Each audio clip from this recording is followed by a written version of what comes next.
ඔබේ ඥාතියෙක් එක්ක ලිංගික සංසර්ගයක යෙදීම එහෙම නැත්නම් මෛතුන්නේ යෙදීම ලංකාවේ නීතිය ඇතුලේ වැරැද්දක් වෙනවද? මේක වැරැද්දක් වෙනවා නම් ඒකට තියෙන දඬුවම් මොනවද? මේක ලංකාවේ නීතිය ඇතුලේ වැරැද්දක් නම් ඒක වැරැද්දක් වෙන්න පදනම් වුණු හේතු සාධකුණු කාරණා මොනවද? මේකට විශේෂ මාතෘකාවක් කවුරුත් කතා කරලා නැහැ.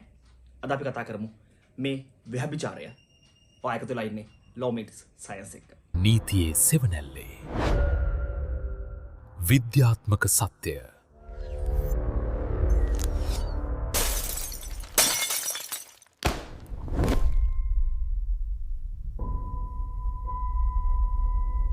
ඔය අපිත් එක්ක එකතු වෙලා ඉන්නේ මේ පළවෙනි පාර්ට් නම් මේ law meets science. අපි කතා කරනවා නීතිය, අධිකරණ විද්‍යාව, අපරාධ විද්‍යාව, අධිකරණ වෛද්‍ය විද්‍යාව, විෂවේදය, ඊට අමතරව අධිකරණ මනෝවිද්‍යාව, අංගචලන විද්‍යාව, ඊට අමතරව මෝහන වේදය වගේ විෂයන් සම්බන්ධව. ඔයාලට මේ channel එක වැදගත් වගේ හිතෙනවා නම් අනිවාර්යෙන් subscribe කරන්න. හේතුව ලංකාවේ නීතිය ඇතුලේ නීතිය නොදැන සිටීම නිදහසට කරුණක් නෙවෙයි. ඒ කියන්නේ ඔයා නීතිය දන්නේ නැහැ කියන එක ඔයාට නීතිය නිදහස් වෙන්න එහෙම නැත්නම් දඩුවම් ලැබීමෙන් නිදහස් වෙන්න හේතුවක් වෙන්නේ නැහැ. අපි අපේ මාතෘකාවට. අපේ පළවෙනි ප්‍රශ්නේ. ඥාතියෙක් එක්ක ලිංගික සංසර්ගයක එහෙම නැත්නම් මෛතුන්‍යයක යෙදීම ලංකාවේ නීතිය ඇතුලේ වැරද්දක් වෙනවද? සරල උත්තරේ ඔව්. හැබැයි යම් යම් සීමාවක් නැතුලේ. ඒ කියන්නේ හැම ඥාතියෙක් එක්කම වෙන ලිංගික සංසර්ගයන් නැත්නම් මෛතුන්‍යයන් ලංකාවේ නීතිය ඇතුලේ අපරාධමය වැරද්දක් වෙන්නේ නැහැ. එතකොට මෙන්න මේ වැරද්දට අහු වෙන ඥාතීන් කවුද? ඒක ඔයාලා මුලින්ම දැනගන්න ඕනේ. ලංකාවට මෙන්න මේ නීතිය ගේන 1995 මේක ගේන්න හේතු කාරණා දෙකක් ප්‍රධාන වශයෙන් අපිට හඳුනා ගන්න පුළුවන්. එකක් සදාචාරාත්මක හේතු. ඒ කියන්නේ ඥාතීන් අතර ලිංගික සංසර්ගයන් එහෙම නැත්නම් මෛතුන්‍යයන් නෙදීම එච්චර සදාචාර සම්පන්න නැහැ. ඒක ඔයාලට තේරෙනවානේ. ඊට අමතරව මේකේ වෛද්‍ය විද්‍යාත්මක පැතිකඩක් තියෙනවා. මොකද ඔයාලා දන්නවා ඥාති සම්බන්ධතා තියෙන කට්ටිය එකට විවාහ වුණාම සරලව කිව්වොත් නිලින ජාන ප්‍රමුඛ වෙලා විවිධ වූ නිදන්ගත රෝග මතුවෙන්න පුළුවන් පසු පරම්පරාවලට. ඒතර ඒක වළක්වා ගැනීම වගේම සදාචාරාත්මක අගයන් ලංකාවේ පවත්වා ගන්නත් මෙන්න මේ නීතිය වැදගත් වෙනවා. මේක 1995 ලංකාවේ නීතියට ගේන්නේ දන්නේ සංග්‍රහය 364 ආ වගන්තියේ මේක ගැන පැහැදිලි කරනවා. අපි දැන් මේක ගැන කතා කරන්න දන්නේ සංග්‍රහය 364 ආ වගන්තියට යමු. මම ගාව මේ තියෙන දන්නේ සංග්‍රහය ඔයාලටත් ගන්න පුළුවන්. රජයේ මුද්‍රණාලයේ තියෙනවා. ඊට අමතරව සාමාන්‍ය බුක් ෂොප් වලත් මම දැකලා තියෙනවා. සාමාන්‍ය මිනිස්සු ගාව තිබිය යුතුම පොතක්. හරි. මම යනවා දන්නේ සංග්‍රහය 364 ආ එකට. මේක කියන මෙන්න මෙහෙම. පහත වෙනුවෙන් වශයෙන් දක්වා ඇති ප්‍රමාණවල ඥාති සම්බන්ධතා තමාට ඇති වෙනත් තැනැත්තෙකු එනම් මම මේ දැන් කියනවා ඔයාලට මේ ඥාති සම්බන්ධතා ටික මම ටිකක් ඒක පැහැදිලි කරලා ඔයාලට කියන්න. මොකද මේක තියෙනක ඔයාලට ඉච්චර පැහැදිලි වෙන්නේ නැති වෙයි. මේක තියෙන විදිහට. කියලා මුලින්ම මෙහෙම. මෙන්න මේ කට්ටිය තමයි මේකට දාලා වෙන්නේ කියලා. දෙපාර්ශවයෙන් එක් පාර්ශවයක් අනෙක් පාර්ශවයෙන් කෙලින්ම පැවතෙන්නෙකු හෝ තමා දරුකමට හදා ගැනීමට ගත් දෙමාපියන්ගෙන් කෙනෙකු හෝ තමා දරුකමට හදා ගැනීමට ගත් සීයාගෙන් හෝ ආච්චිගෙන් කෙනෙකු හෝ දරුකමට හදාගත් ළමයෙකු හෝ දරුකමට හදාගත් මුණුබරෙකු හෝ මුණුබිරියකු වන්නේ නම්. හරිද? මෙන්න මේකෙදී අපිට නෝට් එකක් දාගත්තා. කියන්නේ උදාහරණයක් විදිහට දෙපාර්ශවයෙන් එක් පාර්ශවයක් කෙලින්ම පැවතෙන විට ඔවුන් අතර ලිංගික සංසර්ගය තහනම් කරලා තියෙනවා. උදාහරණයක් විදිහට මව, පියා, සීයා, ආච්චි, මුණුබුරා, මුණුබිරිය සමග කවුරු හරි කෙනෙක් ලිංගික සංසර්ගය කරනවා නම් ඒක නීතිමය වශයෙන් වරද්දක් වෙනවා. මේකට තියෙන දඬුවම මම පස්සේ කියන්නම්. මේකට තියෙන දඬුවම අතිශය බරපතල දඬුවමක්. ඒ කියන්නේ අපි සාමාන්‍ය වරදකට කතා කරන දඬුවමකට වඩා එහා ගිය දඬුවමක් මේකට තියෙනවා. ඒ වගේම මම ඔය කිව්ව එකේ තව කෑල්ලක් තියෙනවා. මෙන්න මෙහෙම. දරුකමට හදා ගැනීමෙන් සමීප ඥාතීන් වන අය අතර කියන්නේ දැන් ලේ ඥාතීන්ම නෙවෙයි. දරුකමට හදා ගැනීම හින්දා තාත්තා වෙනවා නම්, දුව වෙනවා නම්, මිනිබිරිය වෙනවා නම්, මුණුබුරා වෙනවා නම්, සීයා වෙනවා නම්, ආච්චි වෙනවා නම් ඒකත් නීතියෙන් වැරද්දක් වෙනවා. ඒතර මෙතනදී නම් තියෙන්නේ ලේ ඥාති සම්බන්ධතාවයක් නැහැ. එතකොට අර වෛද්‍ය විද්‍යාත්මක ගැටලුවක් තියෙන්නේ නැහැ. හැබැයි එතනදී තියෙන ප්‍රශ්නේ මේක සදාචාර සම්පන්න නැහැ. කියන්නේ කවුරු හරි කෙනෙක් ආව හරි දරුකමට හදාගෙන ඊට පස්සේ වුණ අතර ලිංගික සංසර්ගයක් වෙනවා නම්, මෛතුන්‍යයක් වෙනවා නම් ඒක ලංකාවේ සංස්කෘතිය ඇතුලේ නොගැලපෙන සුළු එහෙම නැත්නම් නුසුදුසු දෙයක් විදිහට අපිට සලකන්න වෙනවා. ඒතර ඒකත් වැරද්දක් කියලා කියනවා. එතකොට මම මේක සරලව ඔයාලට පැහැදිලි කළේ. ඊට අමතරව 364 ආ එකේ ආවල කියන මෙන්න මෙහෙම එකක්. හොඳට මේක අහගන්න. ස්ත්‍රී පාර්ශවය පූර්ණ ලේනෑකමකින් හෝ අර්ධ ලේනෑකමකින් හෝ දරුකමට හදා ගැනීමෙන් හෝ පුරුෂ පාර්ශවයේ සහෝදරිය වන්නේ නම්. කියන්නේ ඩිරෙක්ට්ලිම ඔයාගේ සහෝදරිය වෙනවා. එහෙම නැත්නම් අර්ධ සහෝදරයෙක් වෙනවා. ඒ කියන්නේ එක අම්මා තාත්තා වෙනස්. එහෙම නැත්නම් එක තාත්තා අම්මා වෙනස්. හරිද? ඒ කියන්නේ අපි අර්ධ සහෝදරියක් වෙනවා.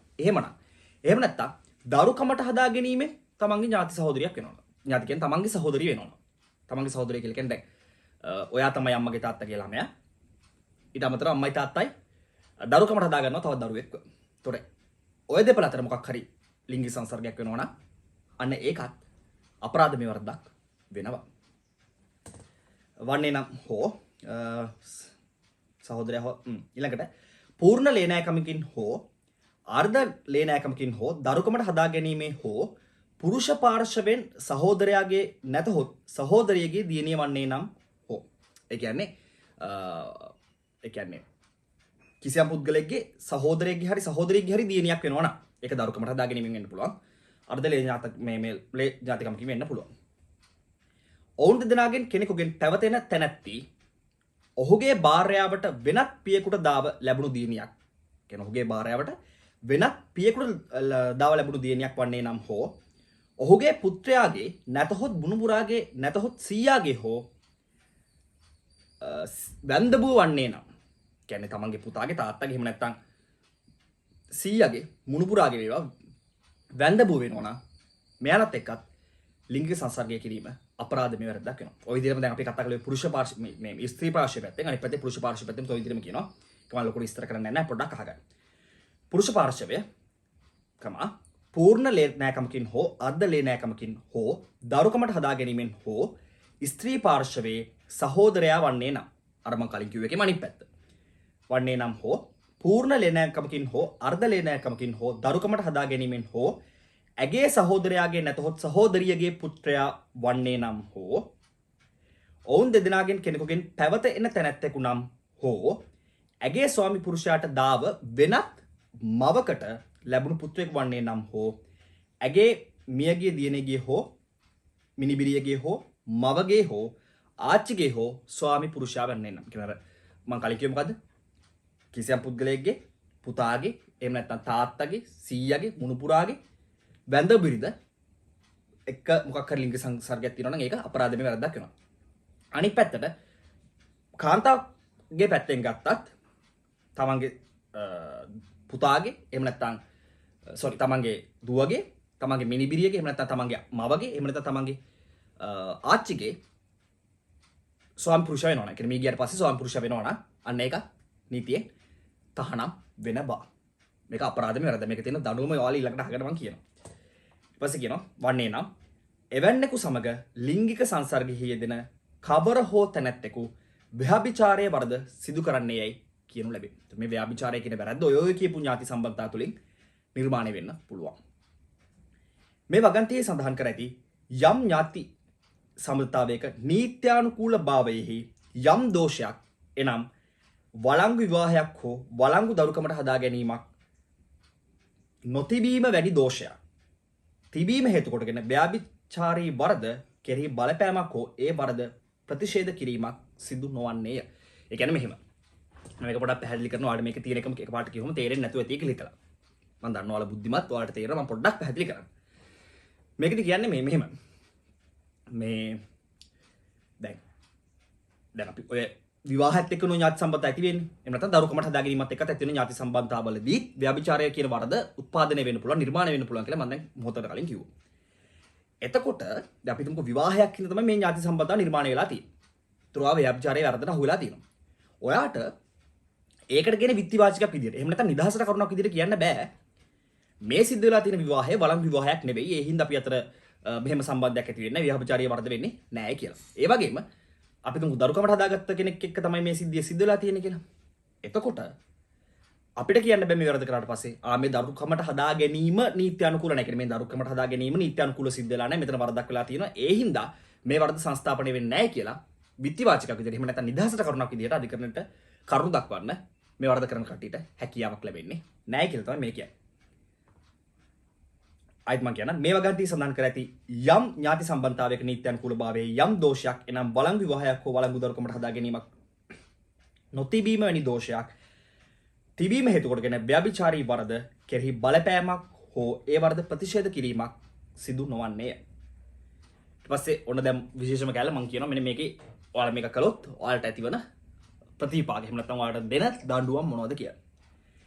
ව්‍යාභිචාර වර්ධ සිදු කරන කවර හෝ තැනැත්තෙකුට අවුරුදු 7කට නොඅඩු වූද අවුරුදු 20 නොඉක්මවන වූද කාලයකට බරපතල වැඩ ඇතිව බන්ධනාගාරගත කිරීමෙන් සහ දඩයකින්ද දඬුවම් කරනු ලැබිය යුතුය. ඒ කියන්නේ අවුරුදු 7ක් 20ක් අතර බරපතල වැඩ සහිත සිර දඬුවමකින් බන්ධනාගාරගත කිරීමකින් සහ දඩයකින් දඬුවම් කරන්න කියලා දණ්ඩි සංග්‍රහයේ 364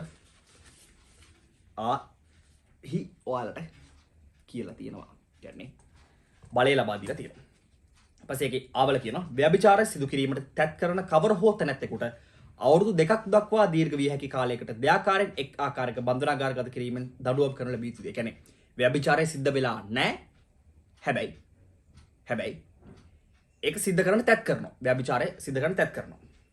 අන්න එහෙම වුණොත් අවුරුදු 2ක් දක්වා දීර්ඝ විය හැකි බන්ධනාගාරගත කිරීමකින් එහෙම නැත්නම් දඩයකින් එහෙම නැත්නම් ඒ දෙආකාරයෙන්ම දඩුවම වලට විඳින්න සිද්ධ වෙනවා. හැබැයි මේකේ ඊට පස්සේ පොඩි කාරණයක් කියනවා. නීතිපතිවරයාගේ ලිඛිත අනුමැතිය ඇතිව මිස නීතිපති කියන්නේ ඇටර්නි ජෙනරල්. හරිද? නීතිපතිවරයාගේ ලිඛිත අනුමැතිය ඇතිව මිස මේ වගන්ති යටතේ වූ වරදක් සම්බන්ධයෙන් කිසිම නඩු පැවරීමක් ආරම්භ කරනු නොලැබිය යුතුයි. ඒ කියන්නේ නීතිපතිවරයාගේ පූර්ණ ලිඛිත අනුමැතියකින් තොරව මේ වගේ නඩුවක් ආරම්භ කරන්න බෑ කියලා තමයි ඒකේ සඳහන් වෙන්නේ.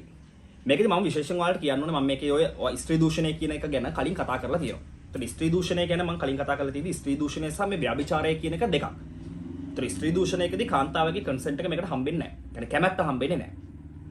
හරිද? අවුරුදු 16කට අඩු නම් කැමැත්ත තිබ්බත් නැතත් ඒක ස්ත්‍රී දූෂණයක් වෙනවා. ඒතර ඒක ව්‍යභිචාරයක් ඇතුළට එන්නේ නැහැ. يعني 100 කෙනෙක් අවුරුදු 16ට අඩු දිනයක් සමග මොකක් හරි ලිංගික මෛත්‍රියක් යෙදුනොත් ඒක දෙන්නගේ කැමැත්තෙන් සිදු වුණත් ඒක ස්ත්‍රී දූෂණයක් වෙනවා. මොකද අවුරුදු 16ට වඩා කාන්තාව අඩු නම් ගෑනු ළමයා අඩු නම් එයාගේ කැමැත්ත වළංගු කැමැත්තක් විදිහට පිළිගන්නේ නැහැ. එතකොට එයා ස්ත්‍රී දූෂණයට ලක් වෙච්ච තැනැත්තියක් වෙනවා. එතකොට අදාළ පුද්ගලයා ස්ත්‍රී දූෂක වෙනවා. ඒතර ඒක ව්‍යභිචාරය කියන වරදට නෙවෙයි අයිති වෙන්නේ. ඒක ස්ත්‍රී දූෂණයක්.